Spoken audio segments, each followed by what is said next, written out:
வீடியோக்குள்ளே போகிறதுக்கு முன்னாடி நம்ம Ramachandran Durga YouTube channel subscribe பண்ணிக்கோங்க, பெல் பட்டனையும் கிளிக் பண்ணிக்கோங்க. மேலும் இந்த பதிவு பிடிச்சிருந்தால் லைக் பண்ணுங்கள், ஷேர் பண்ணுங்கள், கமெண்ட் பண்ணுங்கள். நன்றி.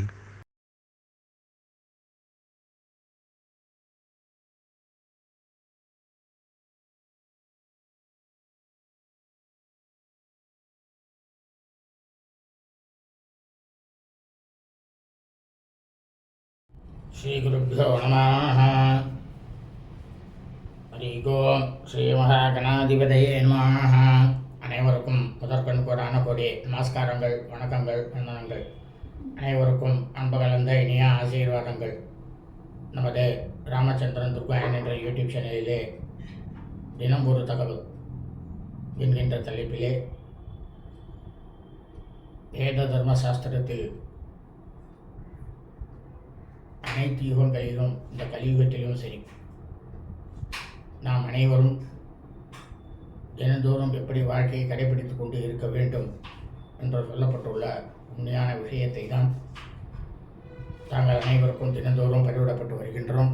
அதன் அடிப்படையிலே இன்றைய தினம்பொரு தகவல்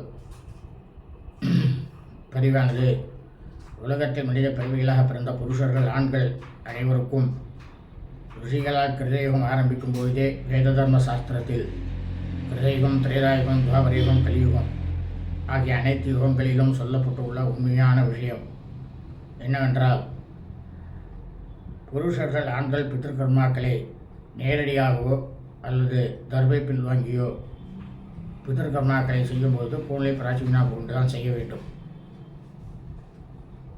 இதனுடைய தொடர்ச்சியானது இன்றைய வீடியோ பதிவாக பதிவிட இருக்கின்றோம். ஆகவே அனைவரும் இந்த வீடியோ பதிவினை ஆர்வம் முதல் கடைசி வரை முழுவதுமாக பார்த்து பயனடைமாறு உங்கள் அனைவரையும் அன்புடன் கேட்டுக்கொள்கின்றேன். அதாவது, ஒருவர் குடும்பத்தில் இறந்து விட்டால் அவர்களுக்கு குழந்தைகள் இல்லை என்றாலும் அல்லது பெண்கள் தான் இருக்கிறார்கள் என்றாலும் எப்படி அந்த கர்மாவை செய்ய வேண்டும் என்று தாங்கள் அனைவருக்கும் பதிவிட்டிருக்கின்றோம். அதே சமயம் நமது குடும்பத்தில் நமது தாயாரோ தகப்பனாரோ இறந்து விட்டார், இல்லை தகப்பனார் இறந்து விட்டால் தாயார் இருக்கிறார்.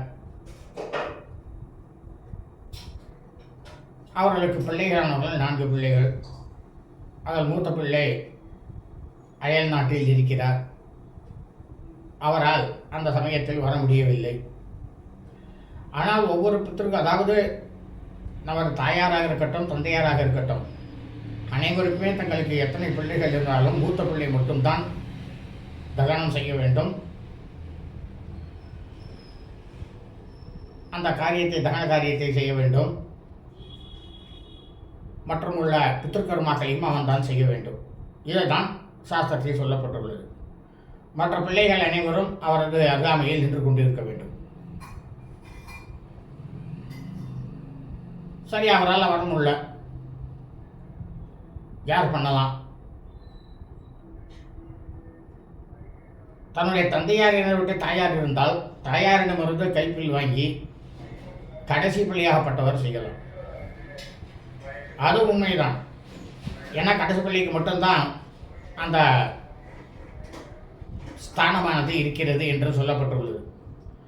நடுவில் இருக்கக்கூடிய அனைத்து பிள்ளைகளுக்கும் அந்த கர்மா செய்யக்கூடிய தகனம், இறந்தவருக்கு தகனம் செய்யும் காரியத்தை செய்யக்கூடாது என்று சொல்லப்பட்டுள்ளது. மற்றுமுள்ள காரியத்தையும் அவர்கள் செய்யக்கூடாது என்று சொல்லப்பட்டுள்ளது. ஆனால் வருஷா வருஷம் செய்யக்கூடிய பித்திருக்கர்மாக்களை அவரவர்கள் ஒன்றாக சேர்ந்து செய்ய வேண்டும். அப்படி ஒன்றாக சேர்ந்து செய்யாமல் அவரவர்கள் தனித்தனியே செய்துவிட்டால் மீண்டும் அனைவரும் ஒன்றாக சேர முடியாது. இதுவும் தர்மசாஸ்திரத்தில் சொல்லப்பட்டுள்ளது. நன்றாக புரிந்து கொள்ளுங்கள். அதாவது தர்மசாஸ்திரம்ங்கிறது பிராமண வர்ணக்காரர்கள், சத்திரிய வர்ணக்காரர்கள், வைசிய வர்ணக்காரர்கள், சூத்திர வர்ணக்காரர்கள் அனைவருக்கும் ஒன்றுதான். அவங்களுக்கு வேற, இவங்களுக்கு வேற, அவங்களுக்கு வேற, இவங்களுக்கு வேறெல்லாம் கிடையாது. இது எப்பயோ பல்லாயிரம் வருஷத்துக்கு முன்னால் மாற்றி அமைக்கப்பட்டதுனால நம்ம எல்லாம் என்ன சொல்கிறோம், எங்கள் பரம்பரையில் மூதாதையர்கள்லாம் பாட்டம் முப்பாட்டம் இப்படி தான் பண்ணியிருந்தா, எங்கள் அப்பாவும் இப்படி தான் பண்ணியிருந்தா, நான் இப்படி பண்ணுறேன் அப்படின்ட்டு அந்த தவறையே திருப்பி திருப்பி வந்துட்டுருக்கு. அந்த தவறு வரதுனால தான் பஞ்சபூதங்களுடைய ஆக்கிரமிப்பானது ரொம்ப ஜாஸ்தியாக இருக்குது. நாமளும் ஓரளவுக்கு நம்மளால் முடிஞ்ச அளவுக்கு தர்மத்தை முக்கியமான விஷயங்களில் கடைபிடிச்சோம்னா அந்த பஞ்சபூதங்களுடைய பிரமாதமாக நாம் அனைவரையும் வைத்துக்கொள்ளும். இதுதான் விஷயம். ஆகவே அனைவரும் இன்றைய வீடியோ பதிவினை ஆரம்பம் முதல் கடைசி வரை முழுவதுமாக பார்த்து அதன் பிரகாரம் இந்த பித்திருக்கர்மாக்களை செய்ய வேண்டுமாயும் நாளை தாங்கள் அனைவரும் மற்றொரு பிரமாதமான தினமொரு தகவல் பதிவோடு உங்களை சந்திக்கின்றேன். லோகா சமஸ்தா ஸ்பினோ பவந்து. சுபம் அஸ்து.